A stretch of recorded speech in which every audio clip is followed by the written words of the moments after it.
Կապան, Քաջարան, Մեղրի, այժմ նաև Գորիս։ Թումո տուփերն ընդլայնում են աշխարհագրությունը։ Հունիսի 11-ին տեղի ունեցավ Թումո Գորիսի պաշտոնական բացումը։ Իրադարձությունը մեծ ոգևորությամբ է ընդունվել քաղաքում։ Հատկապես երիտասարդները երկար են սպասել նման հարթակի, նոր հմտություններ ձեռք բերելու եւ մասնագիտության հարցում կողմնորոշվելու համար։ Սա ինձ կօգնի ապագայում ավելի խոր ուսումնասիրելու իմ նախընտրելի ոլորտների հետ։ 3 շաբաթ է ինչ ուսումնասիրում եմ եւ շատ գոհ եմ։ Ինձ ավելի շատ դուր են եկել ծրագրավորումը, երաժշտությունը եւ գրաֆիկ դիզայներությունը եւ ավելի խորը կփորձեմ ուսումնասիրել այդ ոլորտները։ Երբ լսեցի, որ Գորիսում կլինի Թումո կենտրոն, ես ուրախացա, շատ էի սպասում եւ պատրաստ էի հաճախել։ Հիմա ուսումնասիրում եմ նկարչությունը, ինձ հետաքրքրում է ավելի շատ նկարչությունը,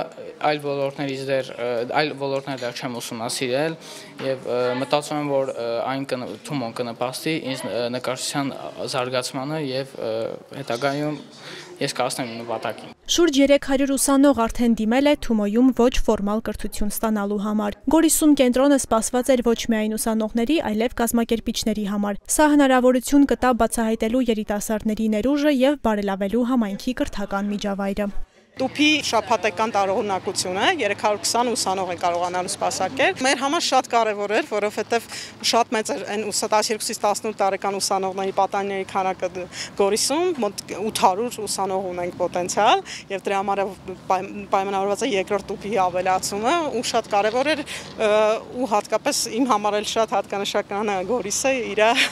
մշակութային նշանակությամբ։ Մասնաճյուղերում տեղացի մարզիչների ներգրավումը Թումո ստեղծարար տեխնոլոգիաների կենտրոնի սկզբունքներից է։ Ալինան թեև մասնագիտությամբ պատմաբան է, բայց որոշեց բացահայտել իրեն նաև այս ոլորտում։ Ուրախ է, որ կարող է ուղղորդել հայրենի քաղաքի երիտասարդներին հետագա հաջողությունները գրանցելու հարցում։ Աշխատել եմ մասնագիտությամբ դպրոցում, որը տանում սահմանամերձ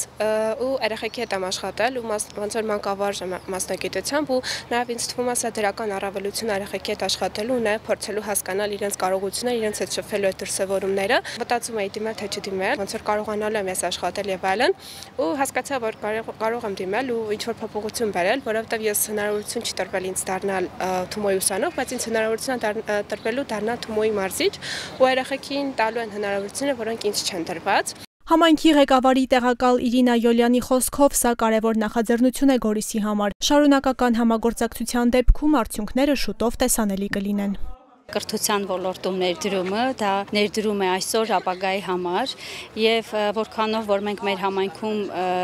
արտադպրոցական, արտադասարանական կրթության համար հնարավորություններ ստեղծենք, հատկապես որ այսօր երիտասարդները բավականին հետաքրքրված են տեղեկատվական տեխնոլոգիաների ոլորտում, մեր համայնքում գործում են նաեւ տարբեր ընկերություններ եւ այս տարիքային խմբի հետ աշխատանքը ենթադրում է կադրային բանկի ստեղծում։ Հետագայում որպեսզի շատ ավելի հեշտությամբ կարողանան եւ աշխատանք գտնել եւ տարբեր ոլորտներում իրենց դրսեւորել։ Պատասխանատուների խոսքով հաջորդ տուփերը լինելու են Շաղատ եւ տեղ բնակավայրերում, իսկ Սիսիանում կգործի արդեն Թումո կենտրոնը։